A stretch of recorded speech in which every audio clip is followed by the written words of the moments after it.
Hello, everyone. Welcome to today's town hall on the road to reshaping capitalism. Sir Ronald Cohen will explore the road ahead with 5 leading voices across government, business, academia, civil society, and you. This is a town hall, so your questions and comments will be core to the session through polling and Q&A. Please come with all of your ideas about actions we can take beyond the GSG Summit. In this virtual world, let's channel the positivity and energy into a vibrant discussion about what it will take to create a just and impact-led future together. So let's start now and do some polls to kickstart the conversation while everyone joins us. You should see a poll in your on your Hubblelow platform. And we'd love to know whether you think the road to reshaping capitalism will mostly go through COVID-19 crisis increasing pressure for change, or will the COVID-19 movement accelerate the impact movement over the next 3 years? Accelerate, decelerate, or no difference? That is our first question that you should see on the screen. And we're also doing a second poll on whether you believe impact-led thinking will be driven by government, entrepreneurs, investors, big business, and/or a popular movement. So please go to the poll section. I see you all voting. Wonderful. And I'm going to take this opportunity while everyone is pulling together their answers to the poll to introduce Sir Ronald Cohen. We're so excited to have you here to hear your views on the path ahead for the impact movement in reshaping capitalism. Why don't you do some opening remarks, Ronnie, and then I'll come in with the answers to the poll questions we've just launched on the platform. Wonderful, Amanda, and thank you for organizing this town hall session virtually, but in such a way that everybody's voice can be heard. Well, I hope you'll agree with me that it's been an unusually powerful summit. And the reason is that many more of us have been able to participate in it, but also that we're focused on action now. As I said in my opening remarks, I think we can consider that we have reached tipping point for the advance of impact investment. And our next challenge is to bring it to the center of our economies, to bring the notion of risk, return, and impact to drive our economies and to drive our capitalist system. We have set out in Impact, which is a book, really, although it was written by me, a book created by the movement, written for the movement, whose royalties will all go to the GSG and other impact charities. We have set out a broad vision for how this new capitalism will work.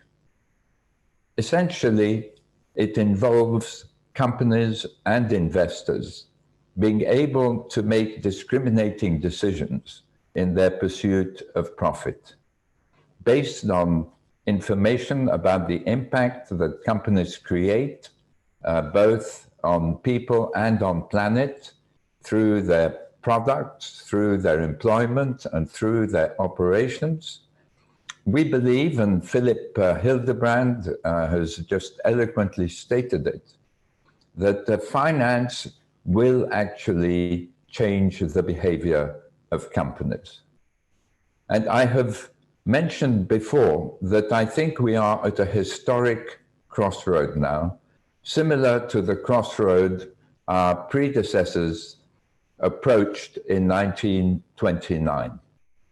After the great crash, they woke up and they realized that they had been investing in companies without any real transparency on the profit they made. Because in those days, each company could pick its own accounting policies and there were no auditors to verify the result. As you can imagine, there was big pushback against the idea that a single set of accounting principles would be applied to every company. And people argued that the combination of this and auditors would spell the end of American capitalism when the idea and the legislation came before Congress. But the legislation was passed in 1933, 4 years after the Great Crash.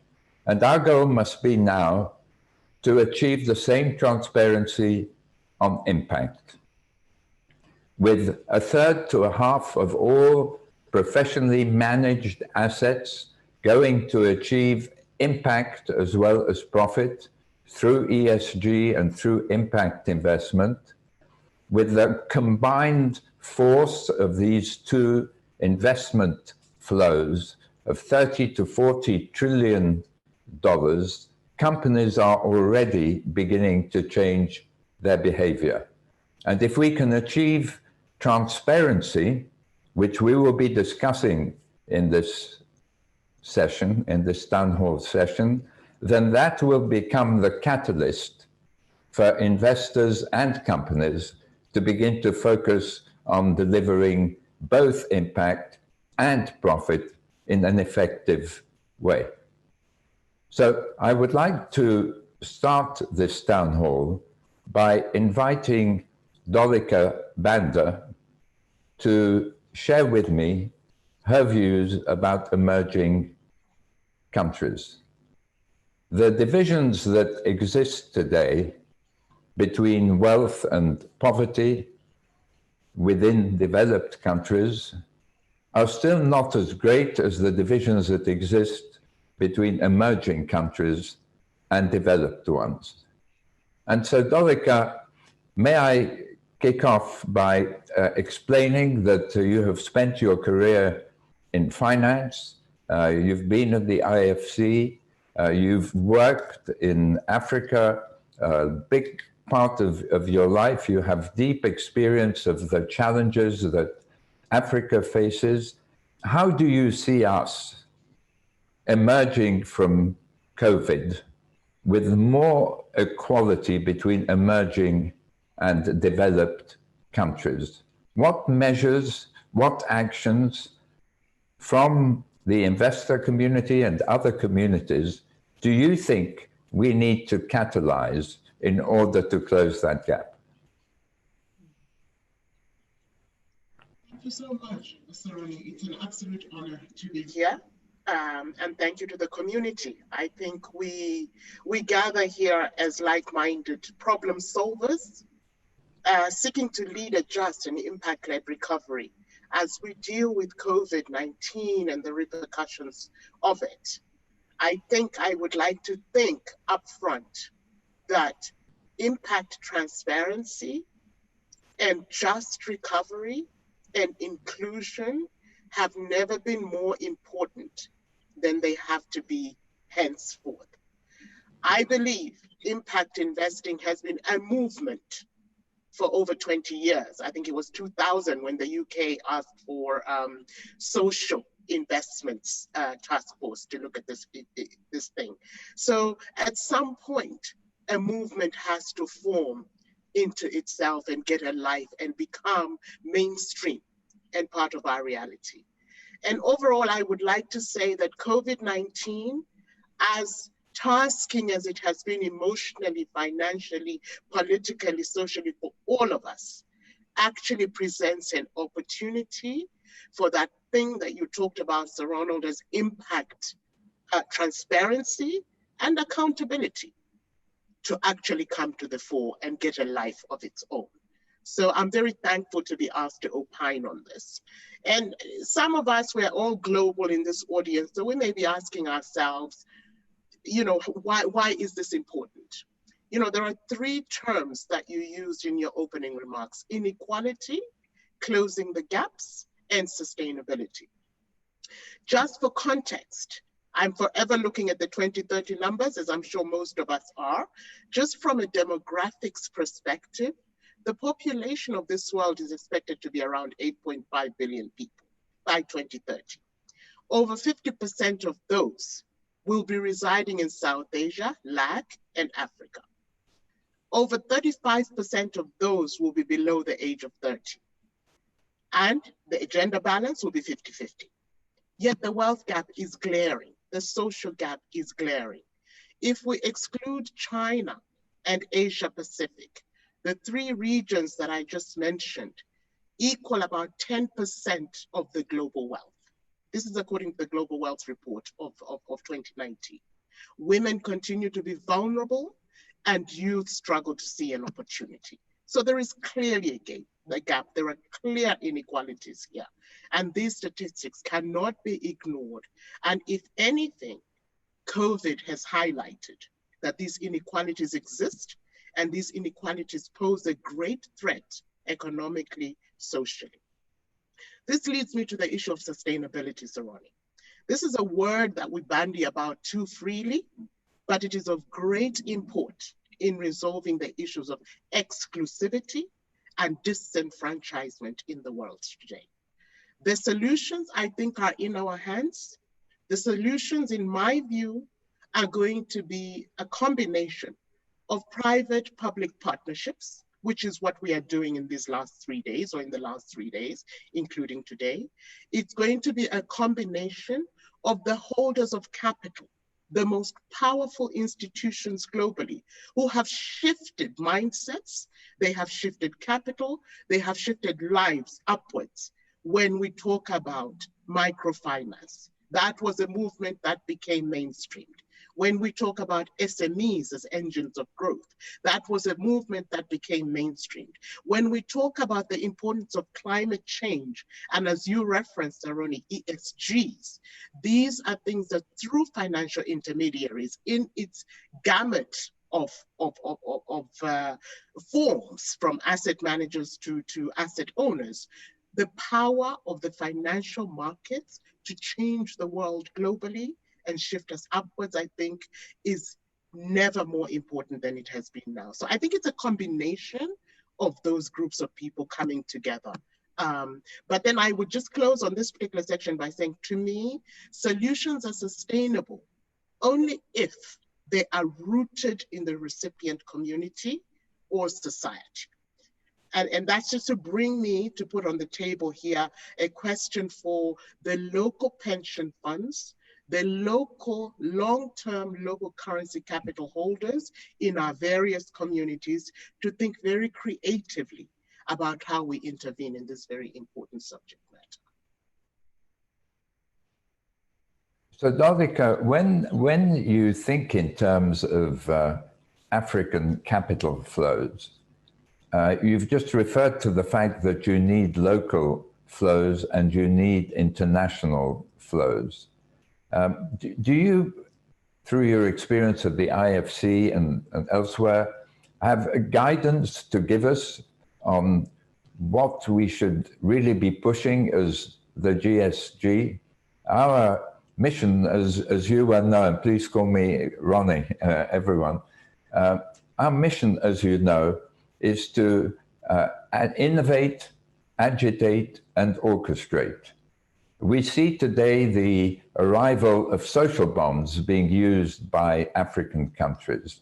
We're working on outcomes funds, which would attract opposite them development impact bond funds. And both of these are now on the close horizon in Africa. And then soon after, I very much hope, in India and elsewhere. There's still a big challenge in attracting venture capital to small and medium-sized African businesses. Where do you see that we should be putting the emphasis?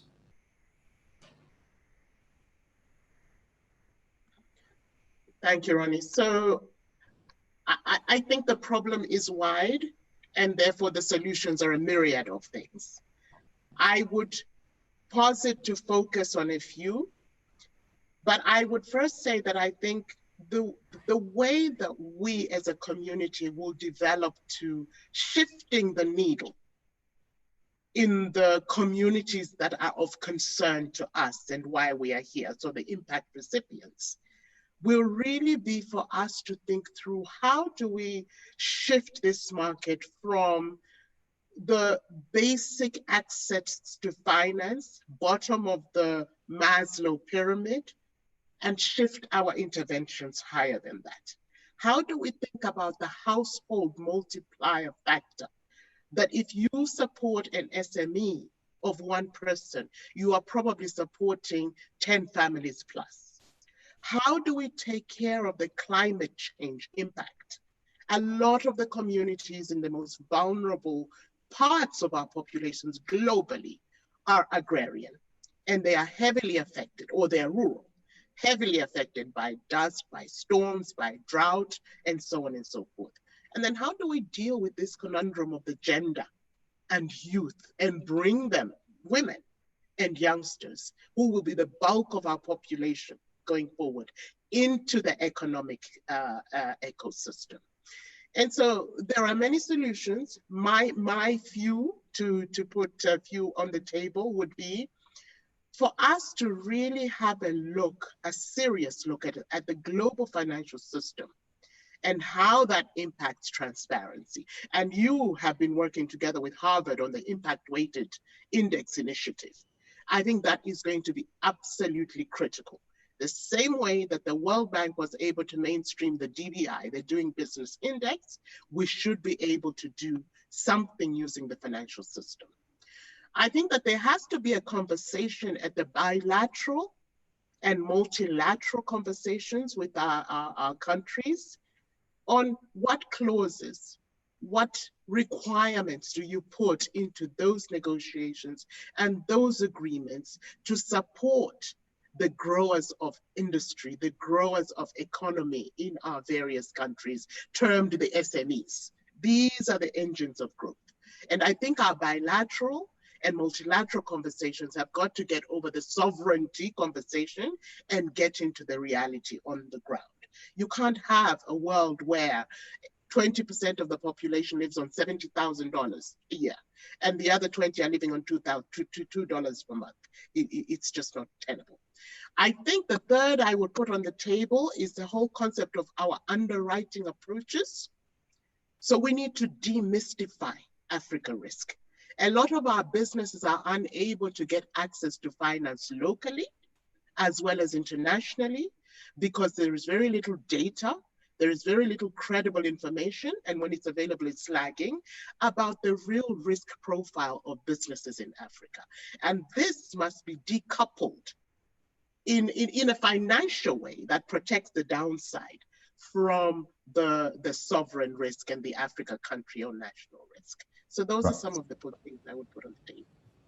Wonderful, wonderful, Dolika. So it sounds like you've given us our marching orders, and basically we have to push for transparency, which we will be discussing in a moment with George Serafeim, because by pushing for transparency, we get companies to behave in different ways, in absorbing the unemployment, in engaging in the training of people, in serving through their products and services underserved communities. But at the same time, given the predominant role of small and medium-sized businesses in emerging countries, we have to activate massive flows of impact capital to impact-driven businesses that can both absorb a high unemployment and at the same time deliver products and services that improve lives and the planet.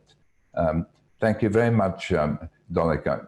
And on behalf of the audience, Dolika, thank you for your action-oriented suggestions for the future.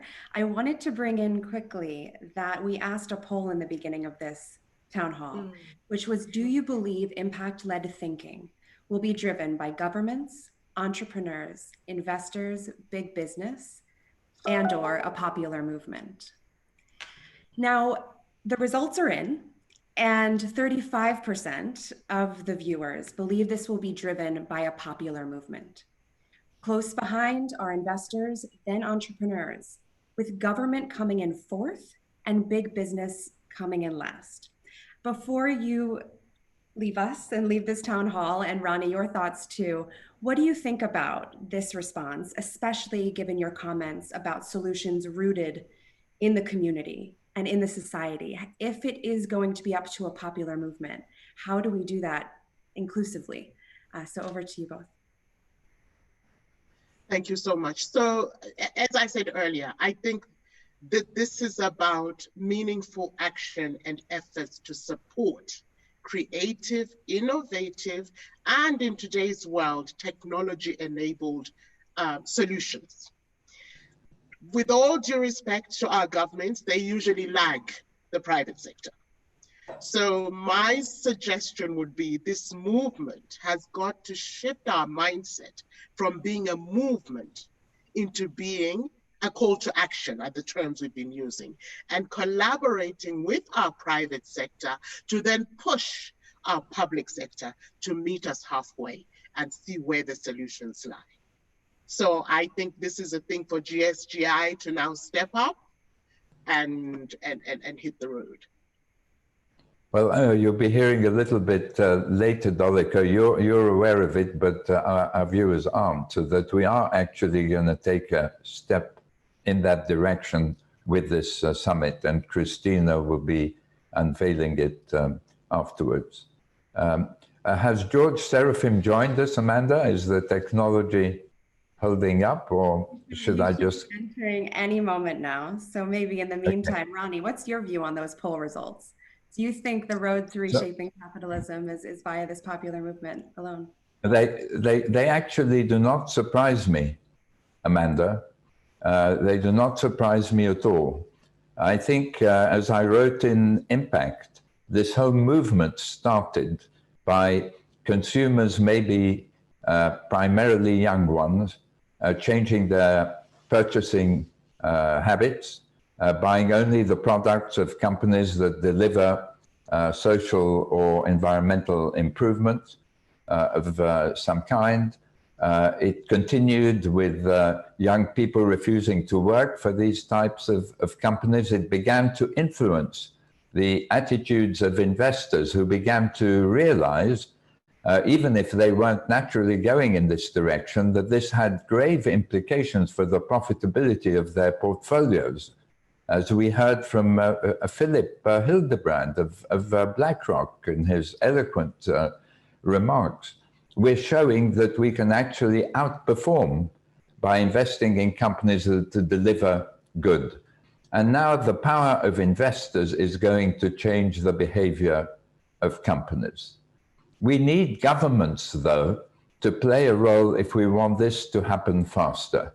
As in 1933, we need government to mandate that generally accepted impact principles are now going to be the rule, and that impact numbers are going to be audited, just like normal financial accounting numbers are.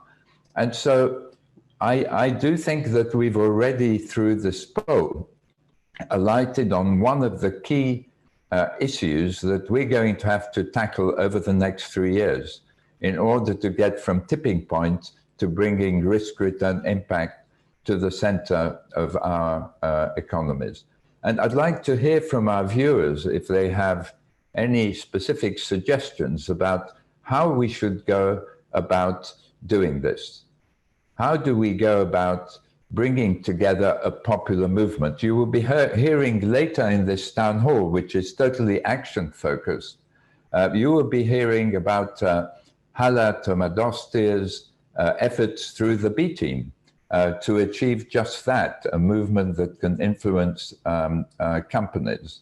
And we will be hearing from two government speakers, Nairi Woods, who leads the Oxford Blavatnik School of Government and advises governments, and also from our own Ambassador Nick Hurd, who worked at the Cabinet Office as an architect of probably the best ecosystem that's been put together by any government, and that was the British impact ecosystem under David Cameron.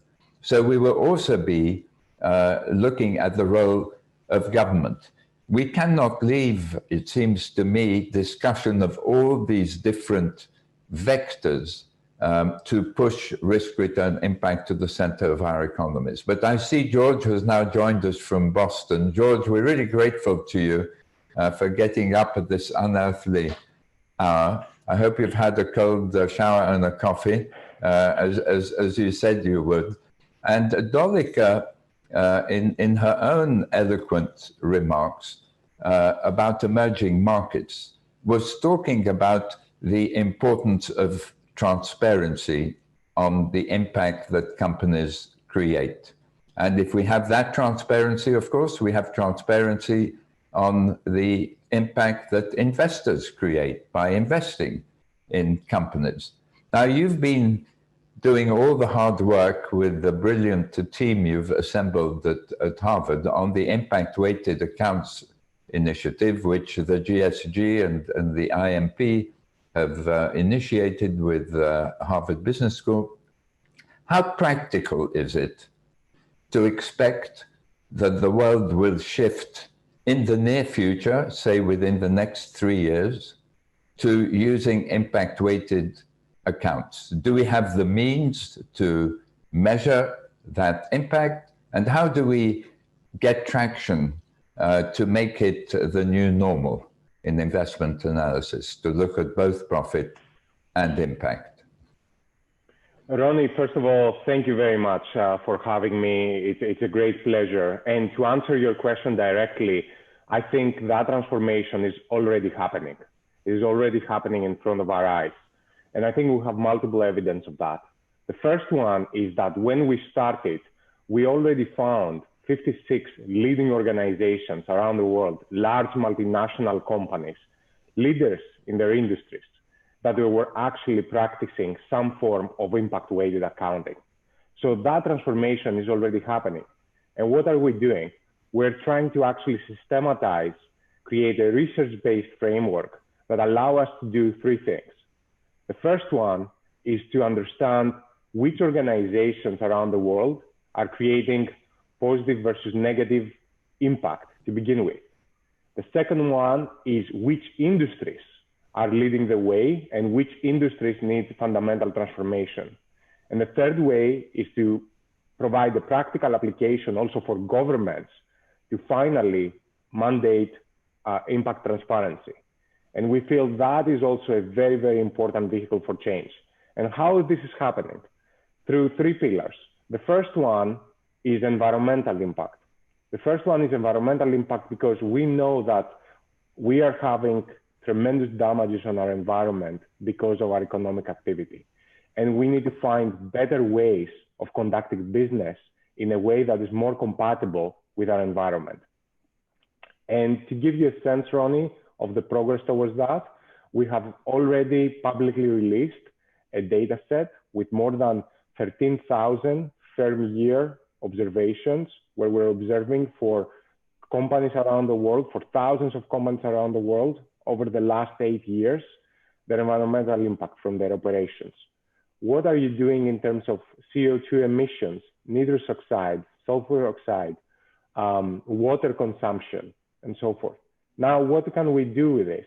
We can actually derive multiple things. First of all, we can compare companies, let's say, within the chemicals industry, or the consumer goods industry, or the supermarkets that you might be visiting, or the cars that you're buying.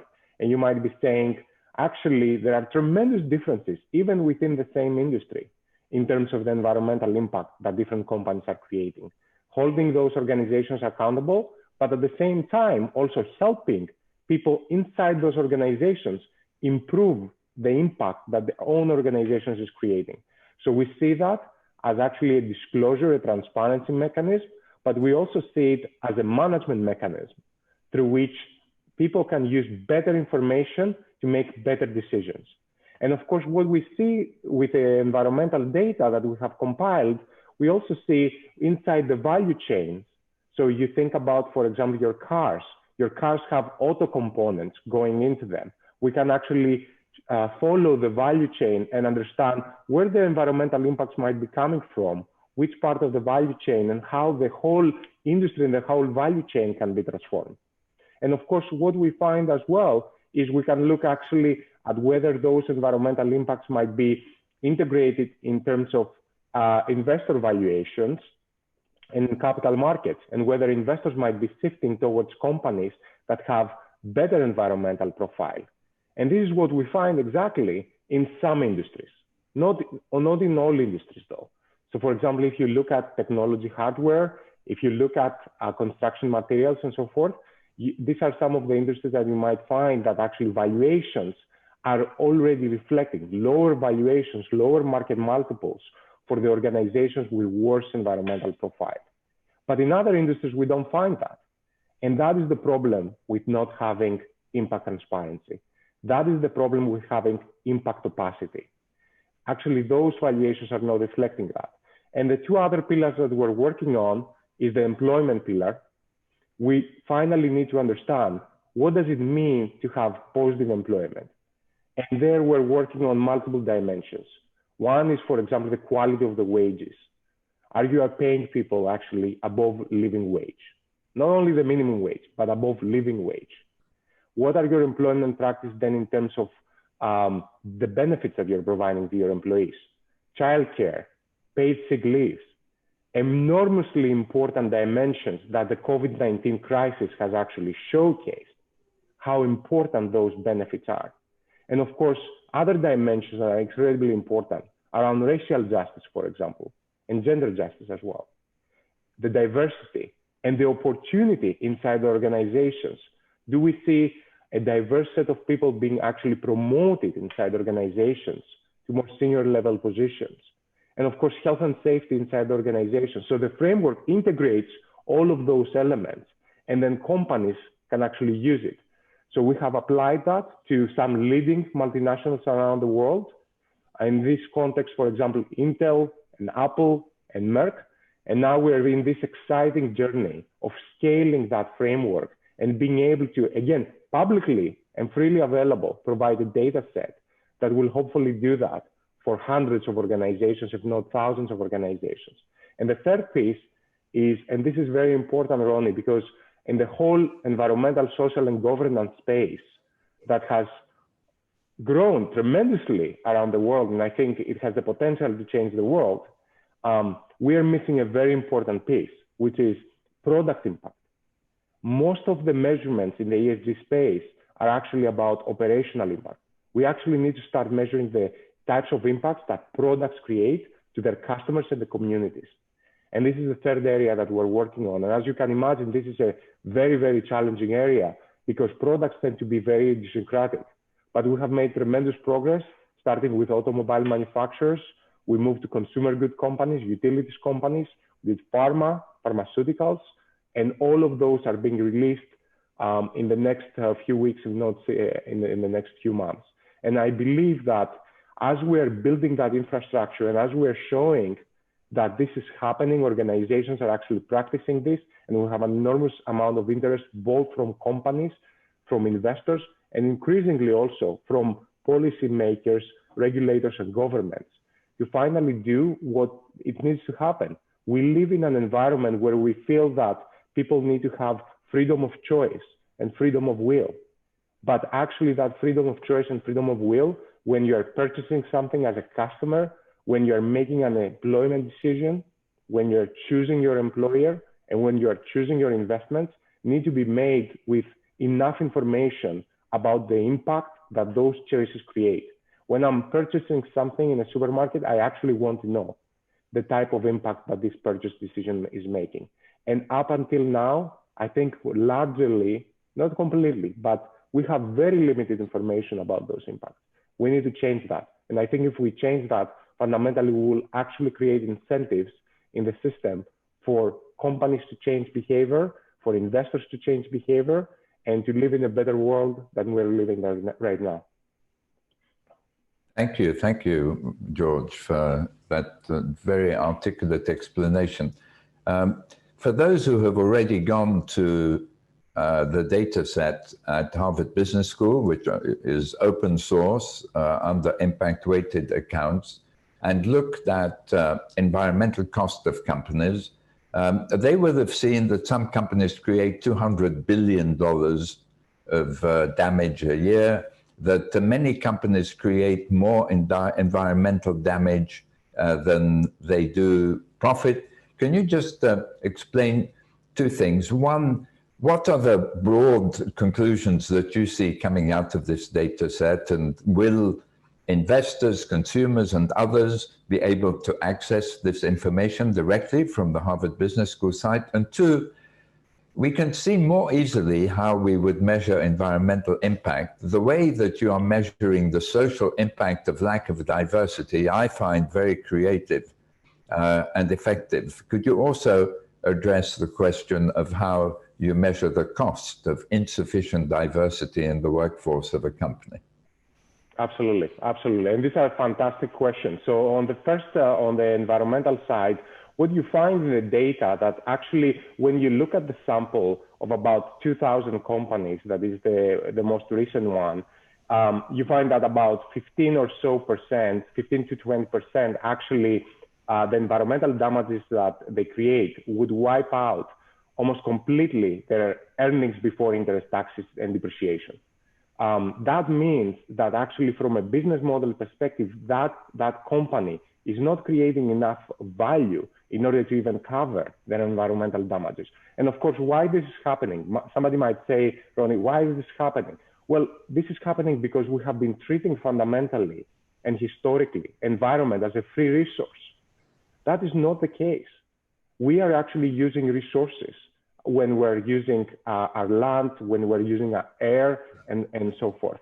And we need to actually be able to reflect and integrate that into our calculations. And even if you look at a higher level, about 35% of the sample would see almost a quarter of their profitability being wiped out by those environmental damage. So when you see that picture, then you start understanding that actually we need to build back better. We need to actually understand how we can actually have new business models. And on an encouraging note, you actually see some companies, and they're achieving that. They're actually being able to decouple their economic growth from their environmental impact that they're having, and they're having actually a much stronger business models.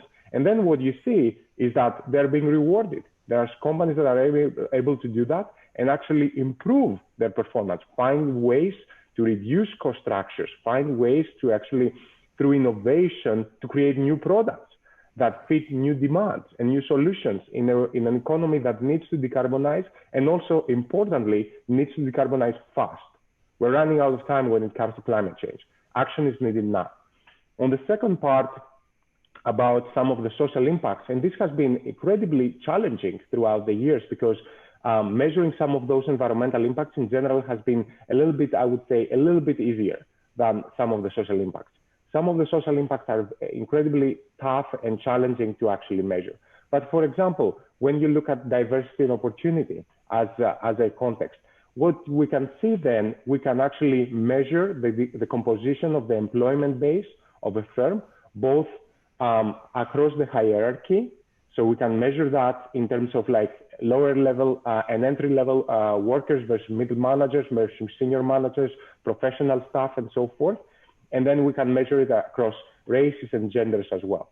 So you can actually understand the composition of the firm and whether the firm is one within the same level diverse, but also across levels actually creates opportunities for a diverse set of people to be promoted and advance their career. And then what you can say is whether the firm actually reflects the population demographics or not, how far away is it from that? And then what you can actually say, what is that lack of access and opportunities creates for a diverse set of workers and a diverse set of employees. And then you can actually see what might be the lost benefit from not having those employment opportunities, not having those wages, and as a result, you might be collecting unemployment benefits and so forth. That gap, that lack of access and opportunities represents cost. And actually, organizations that are being able to be diverse and inclusive, they need to be rewarded, and the organizations that are not are actually imposing a cost fundamentally in society. So that's how you can actually start measuring some of those dimensions. And of course, there are very positive impacts. So for example, organizations that are growing, and this is part of the framework as well, organizations that are providing jobs in areas of high unemployment, of course, they're creating a positive impact there.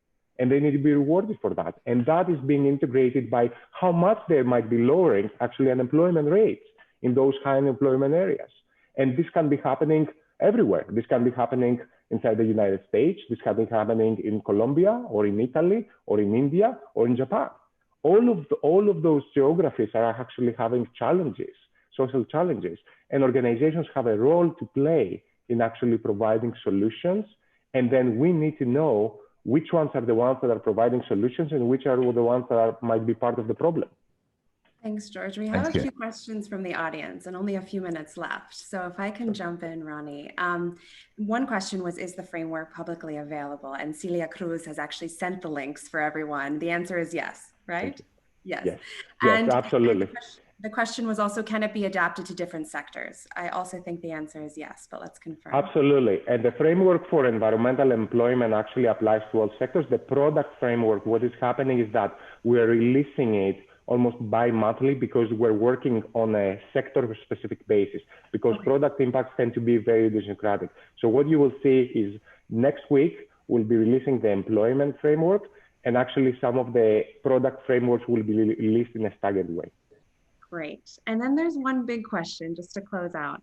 And I think you've touched on a response to this. But Yael says, the greatest challenge for impact accounting is that accounting aspires for objectivity, and impact measurement could be perceived as political. Can both of you weigh in on how this initiative is addressing that question around impact accounting? Let me say George, please. Let me say just very two quick things. The first one, and I want to start from that because it's very important. Yes, accounting seeks to be objective, but let's not forget that throughout the last 100 years of financial accounting and reporting that we have had, it keeps changing every month, actually. So this is not a static concept. Financial accounting itself, what you see being measured in terms of sales, assets, earnings, and so forth, is to many extents subjective as well.